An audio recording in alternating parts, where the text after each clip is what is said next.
falei que a gente ia construir um conhecimento de ontem para hoje, né? Então, a gente vem trabalhando ontem sobre a estrutura da família, como Deus deseja. Hoje a gente viu algo muito importante para a família, que é o perdão. E agora, pode projetar, nós vamos conversar um pouquinho sobre a comunicação na família, a importância da comunicação dentro da família. Eu recebo, às vezes, muitas pessoas que conversam comigo ou no consultório, e eles dizem assim: eu não sou de conversar, eu não sou muito de falar. Olha, eu casei com meu marido, mas ele não é de falar. Ó, minha esposa não é de falar. E essa questão a gente precisa entender, não é de falar. É necessário aprender a expressar os sentimentos e as emoções dentro de qualquer relacionamento. E essa necessidade parte de uma questão essencial de sobrevivência. Muitos adoecimentos acontecem porque a gente não consegue expressar. E por que não consegue expressar? Porque muitas vezes a gente não consegue nem nomear esses sentimentos, essas emoções, reconhecê-los, né? E a gente vai conversar um pouquinho sobre isso. A comunicação é a única forma que você possui de se expressar, de conhecer e de tornar-se conhecido, tá? A comunicação é a única forma de expressão. É a única forma que você possui de se expressar. Eu não estou falando só da comunicação falada, que às vezes é entendido como sendo a única forma de se comunicar. Tanto é que às vezes a gente usa a expressão assim: porque o fulano não fala comigo. Às vezes não fala pela boca, né? Mas fala de outro modo. Tem gente que é mais hábil com as palavras, tem gente que é mais habilidoso com os gestos, com as ações. E a gente precisa identificar isso, né, dentro do relacionamento, tá? Olha só, a boa comunicação, ela é o lubrificante dos relacionamentos. O que é isso? Ou seja, se você quer construir um relacionamento, seja com os pais, seja com o sexo oposto, namorado, namorada, não importa, é necessária a comunicação. E por que tantas vezes a gente tem dificuldade nesse aspecto, né? Eu não consigo dizer o que eu sinto, eu não consigo falar sobre o que eu penso com o outro. Isso, às vezes, atrapalha a relação familiar. Quantas vezes existem filhos que vão falar com outras pessoas porque não têm coragem de falar com os pais, né? E quantas vezes o casal não consegue também conversar entre eles porque tem o medo de dar briga. Inclusive, várias pessoas me dizem assim: Dilene, a gente não consegue dialogar porque cada vez que a gente vai dialogar, a gente briga. Sabe o que acontece? A gente não consegue entender o que é diálogo. E a gente entra na conversa numa tentativa de mostrar para o outro que o outro está errado e quem está certo é a gente. Cada vez que a gente tenta fazer isso durante uma conversa, o nome disso não pode ser diálogo. Porque diálogo implica em falar e ouvir exatamente o que o outro pensa e sente. Mas se eu já vou para a conversa pronto para me defender e fazer o outro pensar igual a mim, isso não é diálogo. Diálogo é eu ir para uma conversa, ouvir o ponto de vista do outro, posso discordar e posso dizer que discordo, e tudo bem. A gente não tem que pensar do mesmo jeito. A gente não tem que pensar igual. Acontece que muitas vezes o conflito surge pela minha dificuldade de lidar com um pensamento diferente do meu. É por isso que surge o conflito. É por isso que surge a discussão, a briga. É quando eu quero que o outro pense como eu penso, porque se pensar diferente de mim, eu não sei lidar com essa diferença. Isso a gente chama de insegurança. Quanto mais inseguro, mais conflito no diálogo, ou não seria nem diálogo, mais briga no relacionamento.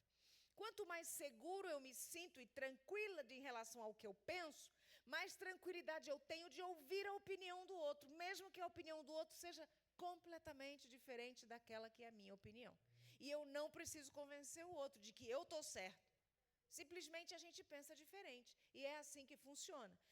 Agora, tem um detalhe muito importante. Você não é responsável só pelo que você fala, mas você também precisa se responsabilizar por aquilo que o outro está entendendo do que você fala. Isso é muito importante dentro da família, sabe por quê?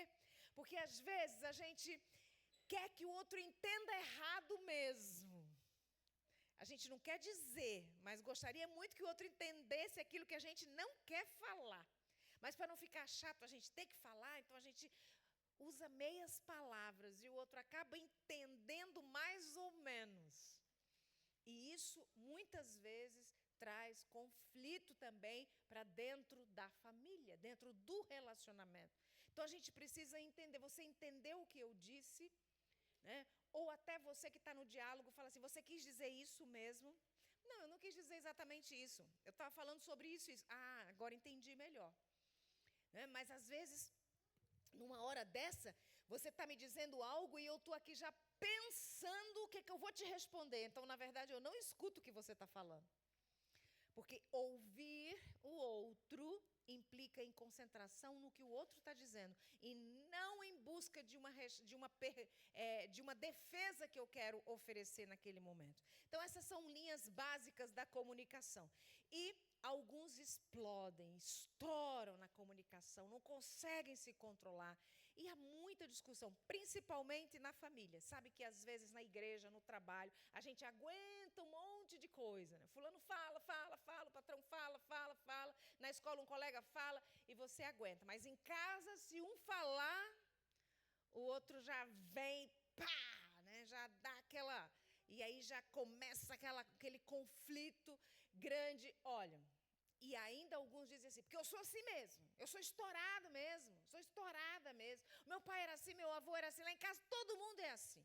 E quem quiser vai ter que me aguentar desse jeito, porque esse é meu jeito. Já escutaram pessoas que usam essas frases em sua defesa? Pois é. Então, olha só o que Deus vai falando para você aqui, ó. Mente, Caráter e Personalidade, volume 2, página 583. Escuta o que está lá. A menos que controlemos nossas palavras e nosso gênio, somos escravos de Satanás. Todas as palavras de alteração, desagradáveis, impacientes e irritadas são uma oferta feita à sua satânica majestade. Pesado, né? Eu acho forte.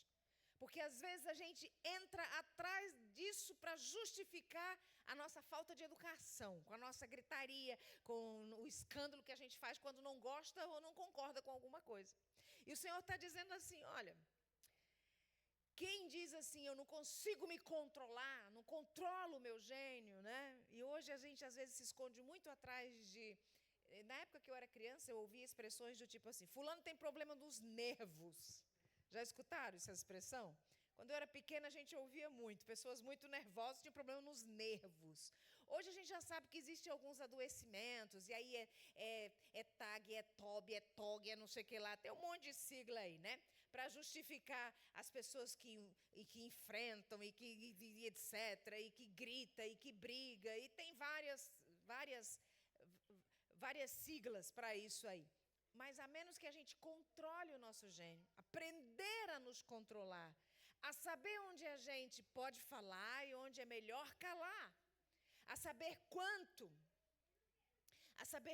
a gente deve falar e quanto a gente deve calar. A gente precisa desenvolver isso, né? E a gente não sabe mais. Os pais hoje, quantas vezes pais me procuram?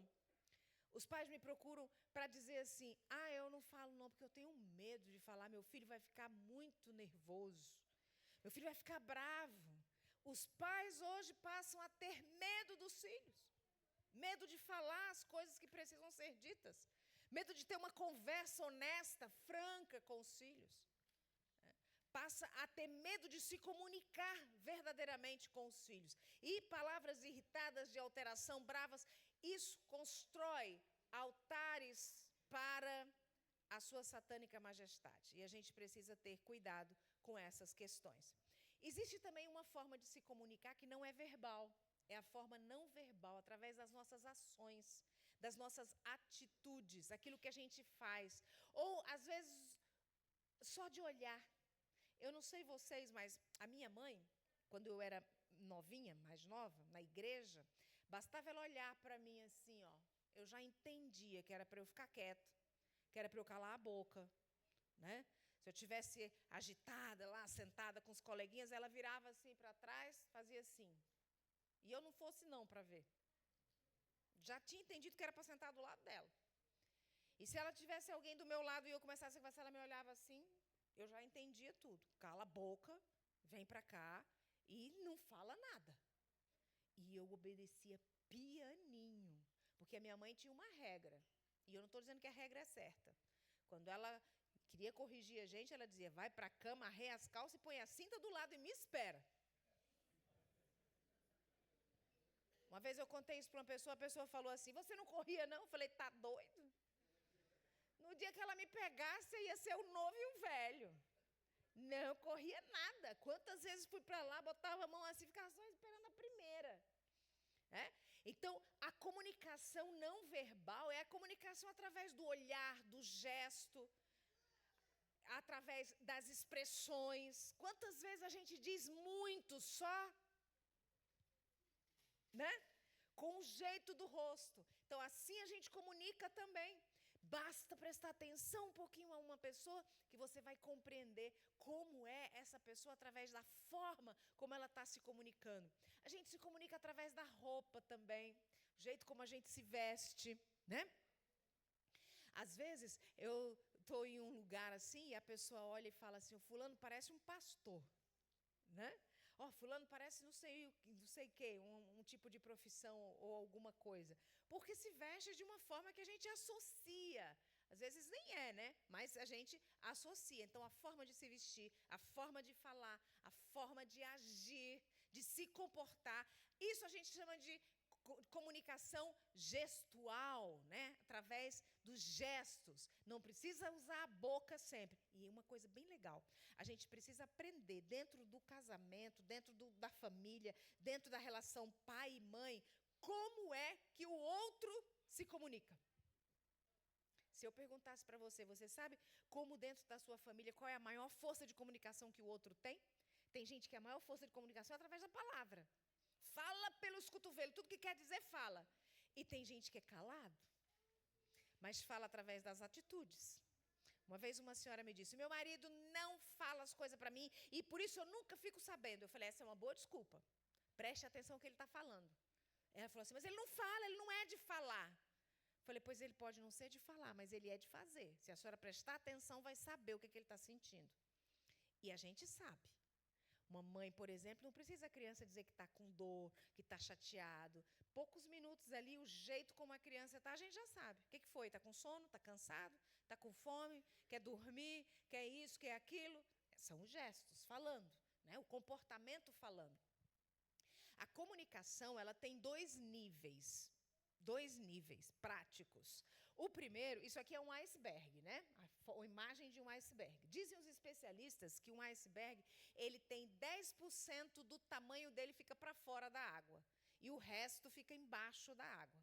Por isso, regiões de muitos icebergs e aquele grande acidente que a gente sabe com o Titanic, que na época os radares não eram tão avançados como são hoje. Hoje já se avisa, né? Já é possível detectar essas questões aí para baixo da água.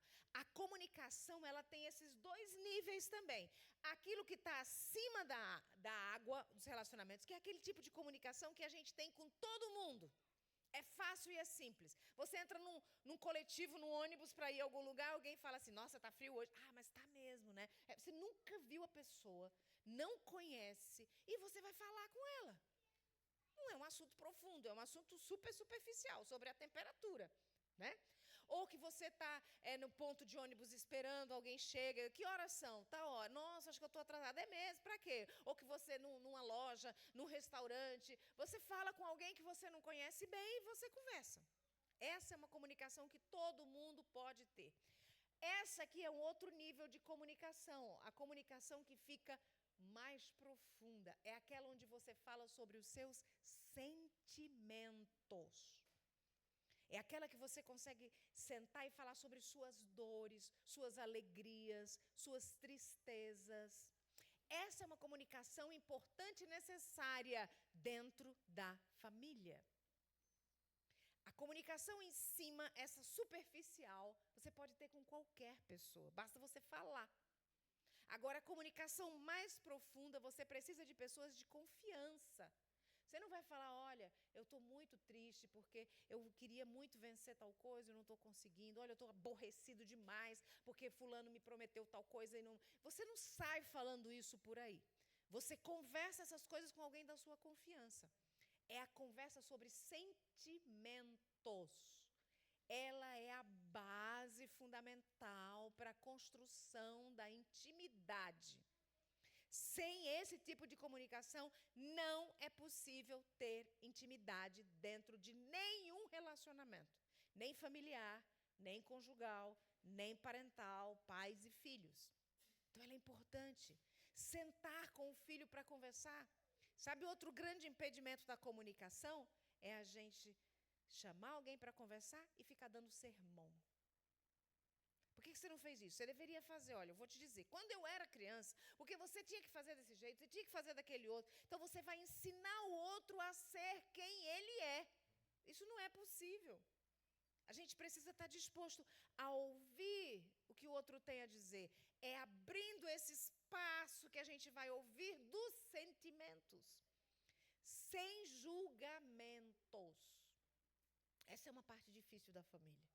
Porque às vezes a gente ouve coisas que não são agradáveis, que a gente não gostaria que fossem feitas daquela forma dentro da família. E ter que ouvir isso, às vezes dói muito. E para evitar essa dor, às vezes a gente prefere não ouvir. Só que ignorar não resolve problema. Eu gosto de dizer que a gente sempre devia estar disposto a ouvir os filhos, mesmo que venham coisas de lá assustadoras, mas pelo menos você sabe o que está passando na cabeça deles. Porque se você não os ouve, você não sabe sobre o que eles estão pensando. Então falar exige coragem, mas ouvir também exige coragem. Ouvir também exige muita coragem. Estar disposto a escutar, estar disposto a ouvir. Isso é muito importante. A possibilidade de fala só é possível se alguém ouve. Nós temos um grande impedimento hoje que chama-se celular. Pode observar. A pessoa estiver com o celular, o outro começa a falar, quem está com o celular não ouve. Não ouve. Escuta porque não é surdo, mas não ouve. Ou ouve, mas não escuta. Né? Ouve porque não é surdo, mas não escuta o que está falando. Então, às vezes, até concorda. Tá. Não sabe o que foi dito. A gente precisa ter um processo de decisão, sabe? Se alguém perto da gente está falando, parar o celular imediatamente. Porque a nossa comunicação familiar está ficando falha pela falta de oportunidade de conversar, que a gente está sempre com o celular na mão. Conversa com o filho não ouve, conversa com o cônjuge não escuta direito o que a gente está falando, sempre o celular tomando esse lugar. Então, a gente precisa, para falar, precisa ouvir, e alguém que ouve precisa ter alguém que fale. Esse é um espaço que se cria, não é um espaço físico, é um espaço emocional que você vai criar dentro do seu relacionamento. Para ser possível você compartilhar a vida. Compartilhar é tão interessante isso, parte de um processo de observação também. Uma vez eu estava numa igreja e tinha um JA, e olha que interessante. E eles levaram vários casais à frente para fazer aquelas dinâmicas que você pergunta que tamanho, quanto calça o seu cônjuge, que tamanho de roupa usa, que não sei o que lá, e leva um cônjuge lá para trás, pergunta para um, depois traz o lá de trás, para ver se confere as informações. E eu fiquei muito, assim, preocupada com um casal, porque quando ela veio de lá, ela falou para ela falou, ele calça 41. E ele falou assim, você calça 41? Perguntaram para ele. Ele falou, não, não. Ela falou, ele calça 40. Ela calça 40. Aí perguntaram para ele, você calça quanto? Ele falou, eu calço 42. Aí ela olhou para ele e falou, não, você calça 40. Eu achei aquilo interessante. Eu falei, ué, ela sabe mais do que ele quanto calça. Mas pode ser, às vezes o homem é desligado. Aí ele falou assim, não, amor, eu calço 42. Aí ela falou assim, lógico que não. E eu achei interessante que ela grudou na história e ela dizia para ele quanto que era. E o pessoal do JA começou a achar engraçado aquilo e tal. E eu sentadinha ali, ouvindo a parte, quando terminou, lá na porta, eu fui atrás. Eu falei, o que eu quero entender esse negócio aí? E eu cheguei para ela e falei, escuta, finalmente, ele calça 40 ou calça 42? Os dois estavam juntos assim e eu fiz a pergunta para os dois. Aí ele falou 42. Aí ela parou, botou a mão na cintura, olhou para ele assim. Eles não eram casados de novinhos, não. Eles já tinham mais de 20 anos de casado. Aí ela botou a mão assim e falou, será por isso que todo sapato que eu te dou, você troca?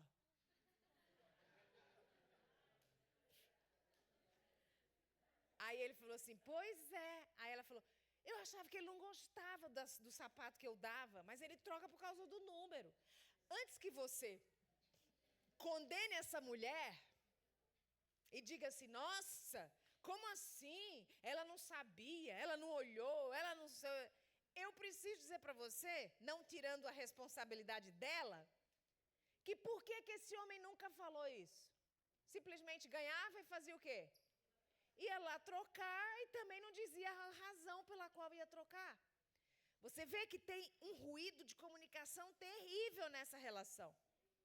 E isso acontece às vezes porque a gente pensa assim, se eu falar, fulano vai ficar chateado, então eu não vou falar.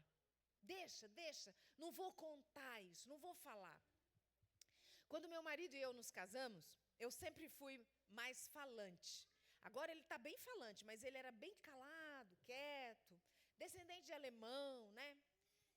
O pai dele, a mãe, o avô, a avó, os bisavós, do lado de pai e de mãe, tudo alemão. E ele ainda pastor alemão, de raça pura. E ele, dificuldade às vezes de falar as coisas e tal. Eu sou nordestina. Então, me lembro o primeiro supermercado que a gente fez. Eu fui lá, simplesmente no carrinho. Naquela época a gente não comprava por semana, porque a inflação era alta, a gente comprava, fazia compras mensais, né? Então eu peguei uma milharina, botei no carrinho, 2 no carrinho, 3 no carrinho, e ele olhou aquilo lá, de repente ele teve coragem, ele falou, muita milharina, né? Falei, porque tem que comer cuscuz todo dia, né? Ele não falou mais nada.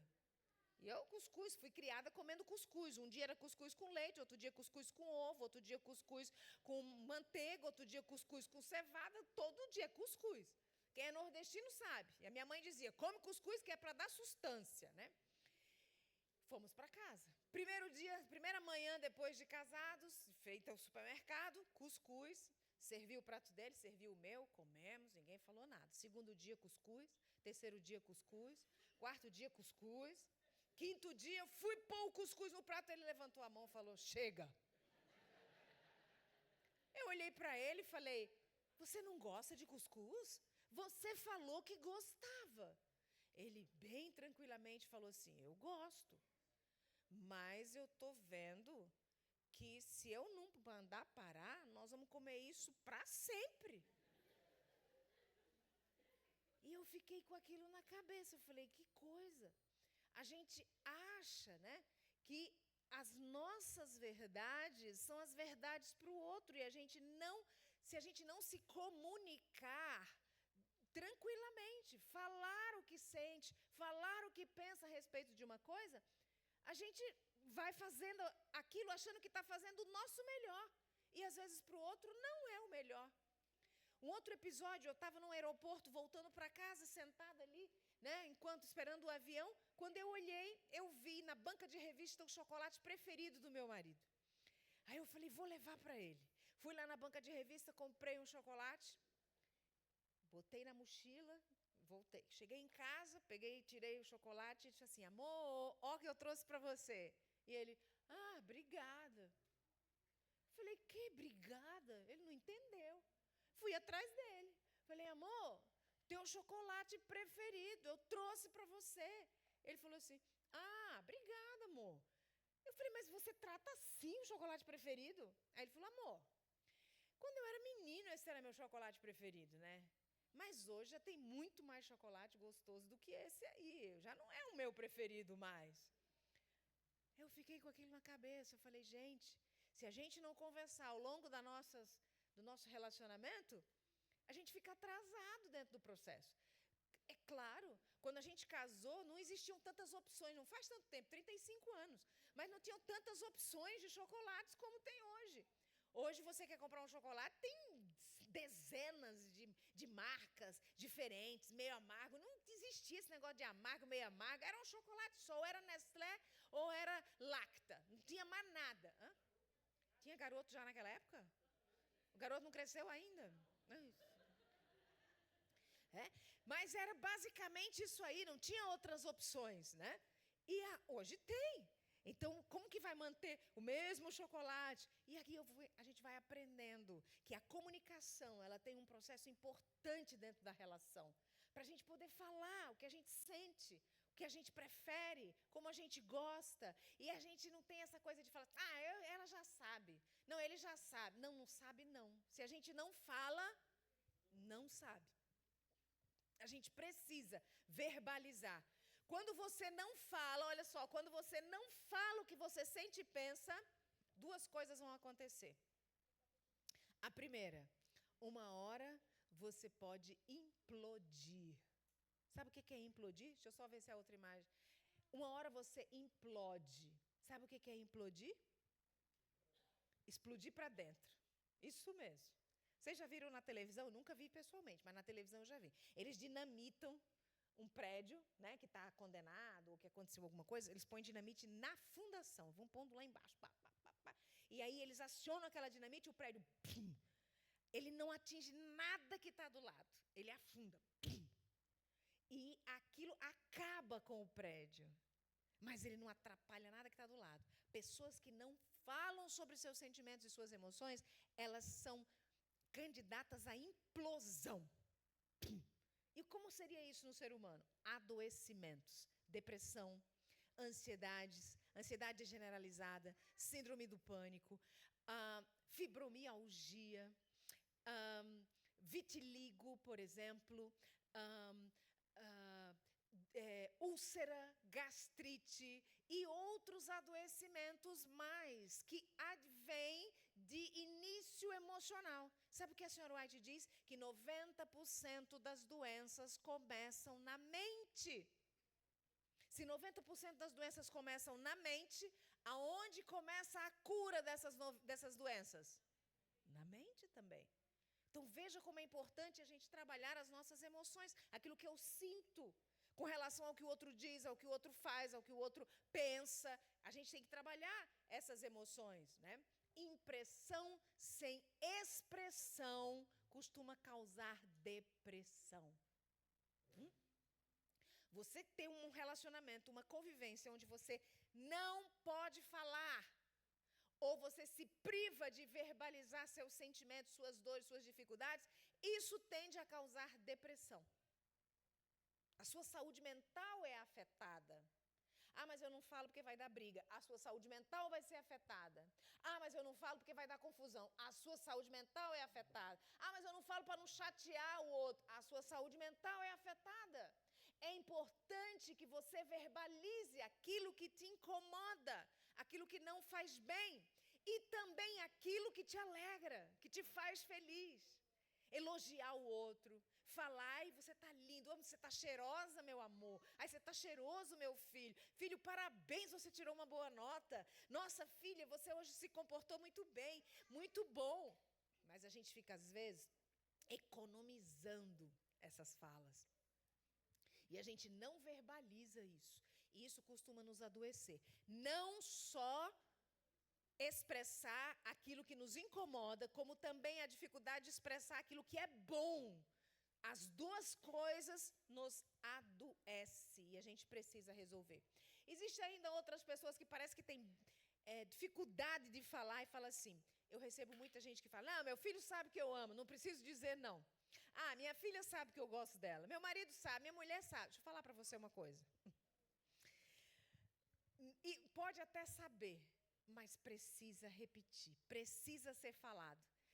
Ninguém tem bola de cristal para adivinhar os sentimentos que o outro tem em relação a você. Precisa falar, precisa verbalizar, precisa dizer.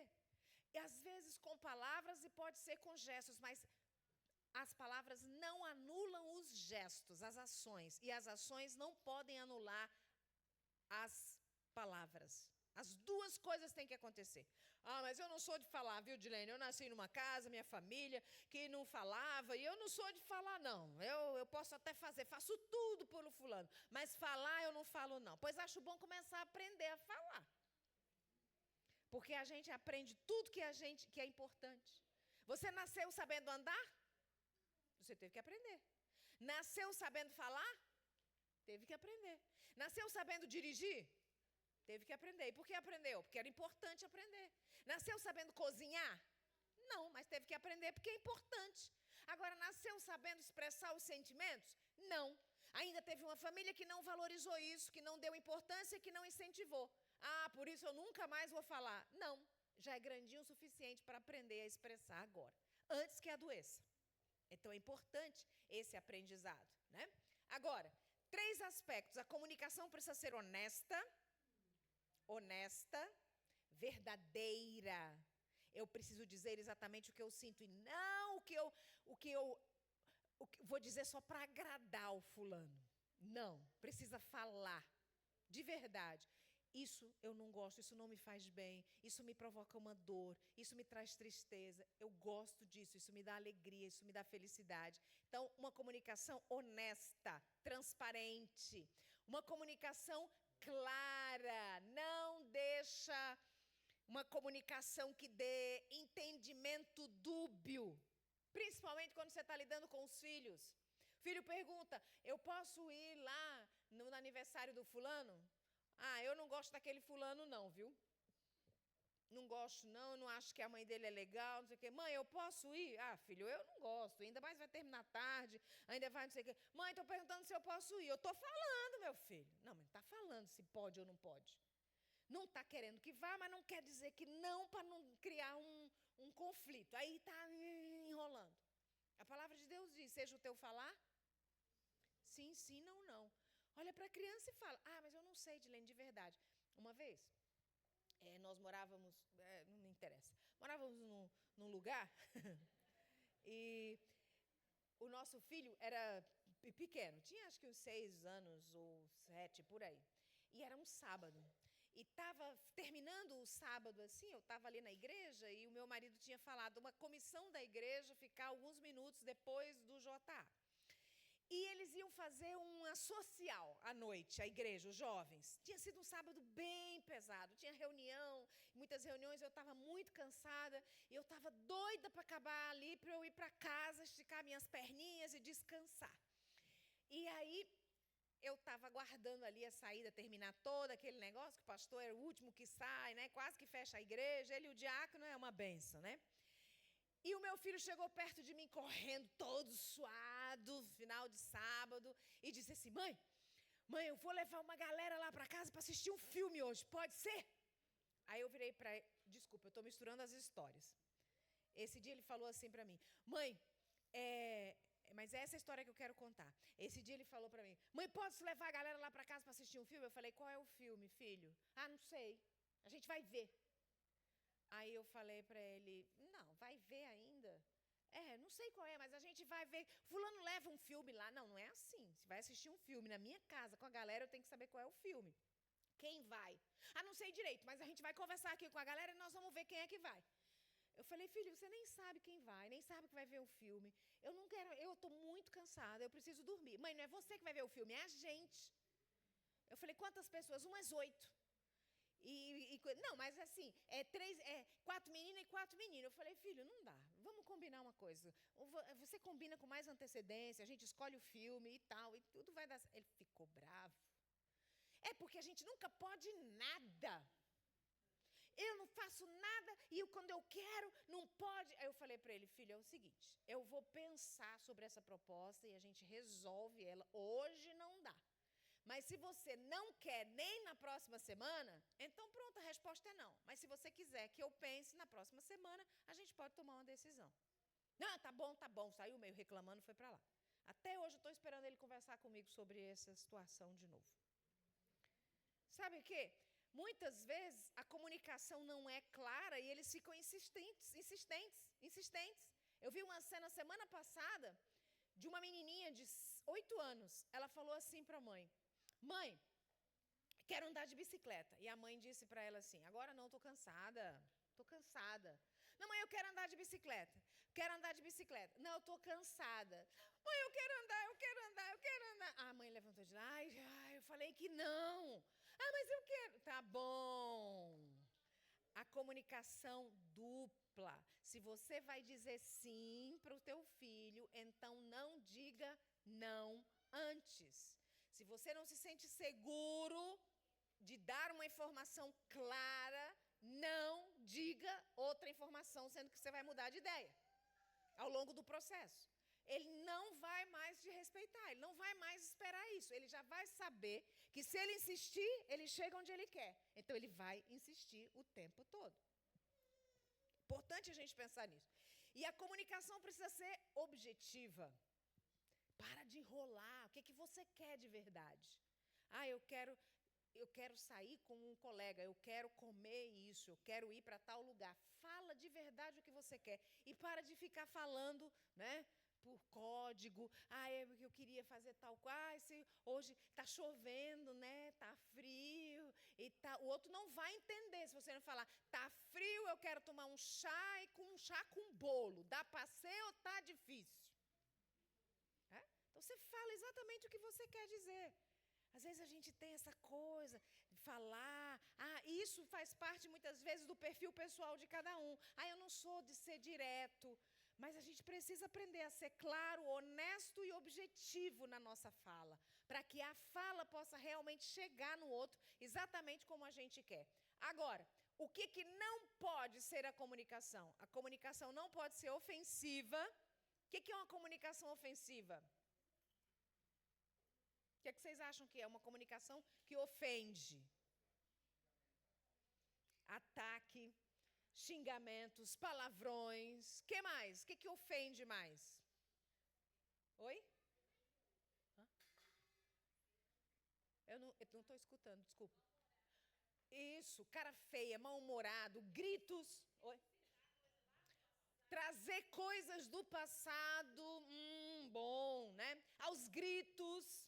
Violência, mentiras, dizer o que não é verdade. Essas são comunicações negativas dentro do relacionamento. Elas criar gritos, falar os berros. Eu costumo dizer que tem tanta criança que só obedece no grito. Vocês viram? Em escola a gente vê muito isso. Tem uma criança que a gente fala, vai, pega esse negócio, pega lá, procura lá, vê lá. A criança, pega lá. Aí a criança vai. Sabe o que eu digo? Que é criança que só pega no tranco. Porque está acostumada a só ouvir grito em casa. Então, quando às vezes chega na escolinha sabatina, no colégio, se você não gritar com ele não obedece, ele nem olha para você. Porque está acostumado a um padrão, só atende quando grita. Então, a gente tem que ensinar os filhos a falarem mais baixo. Repete, filho, o que você está dizendo não pode. Mas sabe com quem eles aprendem isso? É os pais que ensinam. Eles não aprendem grito do nada, não. Eles aprendem ouvindo dentro de casa. E também uma comunicação violenta. Além dos gritos, uma comunicação que você está falando com ele através dos gestos, empurra, belisca, bate. Essa é uma comunicação violenta. Esses tipos de comunicação provocam dores emocionais graves, trazem transtorno para o relacionamento, dificulta a boa comunicação. Lar Adventista, na página 38, diz assim: olha só, uma falta de cortesia, um momento de petulância, uma única palavra áspera, irrefletida, manchar-vos-á a reputação e poderá cerrar de tal modo a porta dos corações que nunca mais os alcançareis. Quantas faltas de cortesia? Uma. Quantos momentos de petulância? Quantas palavras ásperas? Uma. Ou seja, não é uma vida de gritaria com o outro. Basta você se atrapalhar. Aí você vai dizer: nossa, Edilene, está todo mundo perdido. Porque eu mesmo já me irritei, eu mesmo já gritei, eu mesmo já fiz. Queridos, tem uma coisa maravilhosa que se chama perdão. E quando você dá um grito no filho e chegar perto dele e falar: me perdoa, filho, eu gritei com você, não devia ter gritado. Perdoa porque eu falei grosso demais. Olha, eu já tive várias conversas com os meus filhos sobre isso. Já pedi perdão, já choramos juntos. De vezes que eu já perdi a paciência com eles. Já gritei, já fiquei brava, já fiquei nervosa.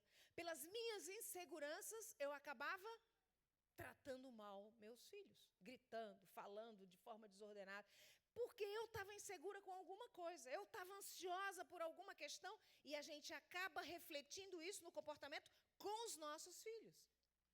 Mas isso é humano. Isso vai acontecer várias vezes ao longo da nossa jornada. O que importa é, assim que acontece, a gente se arrepender, ir lá e pedir perdão. Desculpa, eu não devia ter gritado. Podia ter resolvido de outro jeito. Podíamos ter conversado, podíamos ter feito melhor. Muitas vezes pedi perdão na hora que fiz, outras vezes nem lembrava do que tinha feito. Pedi perdão um dia desses, depois de filhos adultos, crescidos. E de vez em quando me lembro de uma coisa, ainda entro em contato e falo: tal dia fiz isso assim, e me perdoa. Me perdoa, eu não sabia, eu era ignorante, eu era jovem demais, eu ainda não tinha o conhecimento.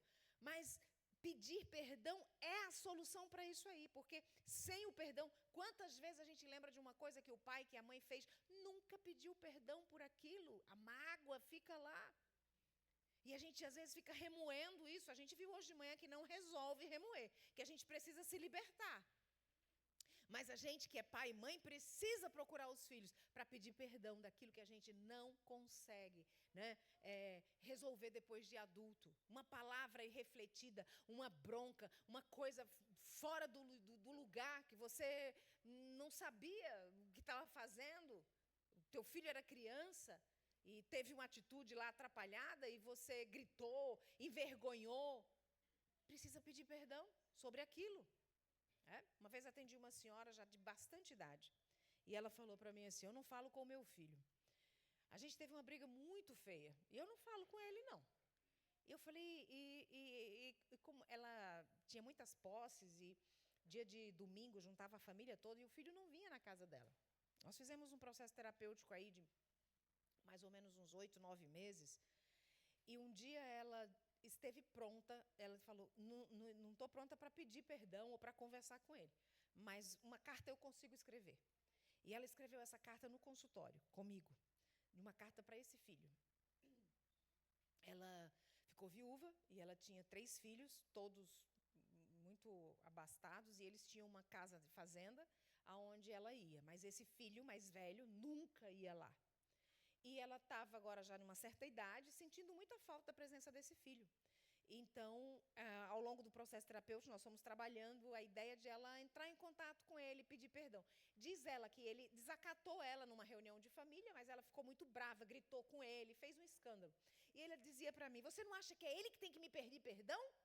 Porque eu sou a mãe, ele que me desacatou na frente de todo mundo. Eu falei: ele já te pediu perdão nesses anos todos? Não.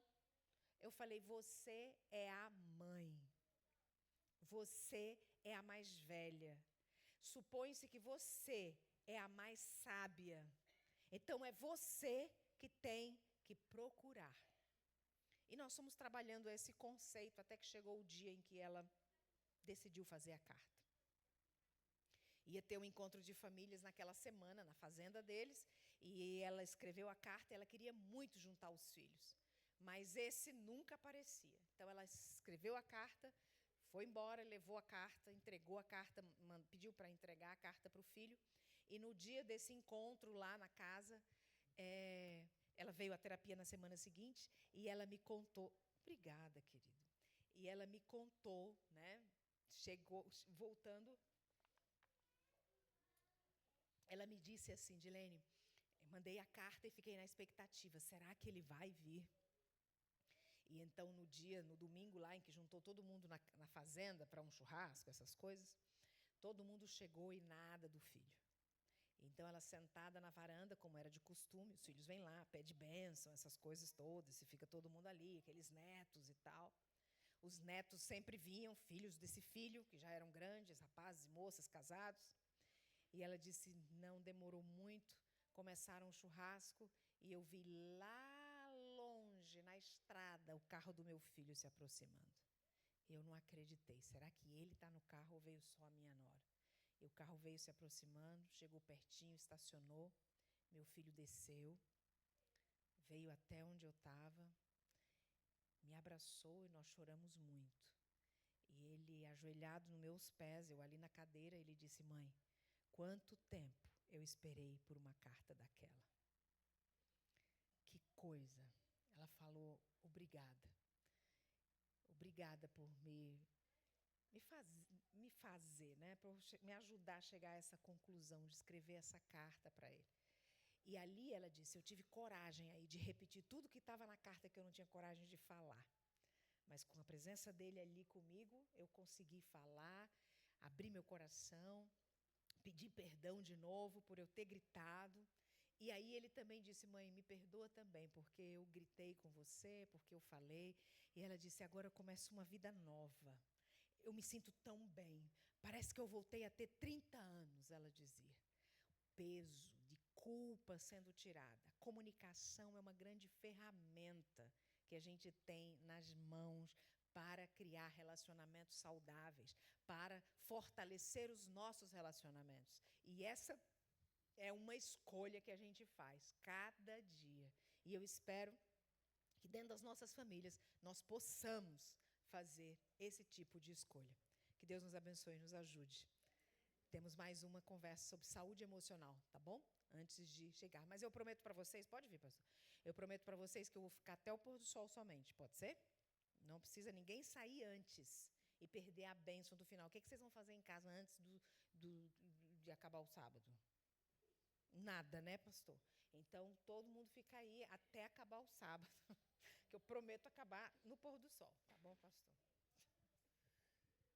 E eu quero dizer a vocês que você que veio, para você que veio, e aqui está, e aqui ficará, até o final, nós estamos preparando algo aí muito delicioso para todos.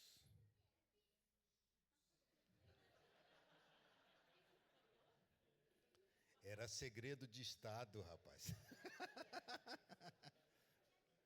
Mas algumas pizzas estão sendo preparadas para todos, ok? Então você não pode perder. Nós vamos cantar a equipe de louvor. Onde está a equipe de louvor, por favor? Paulo, nós vamos cantar agora uns 2 hinos em pé, tá? Para dar uma esticada, ok? E aí, a doutora Dilene voltará a falar-nos. Pablo. Sumiu, né?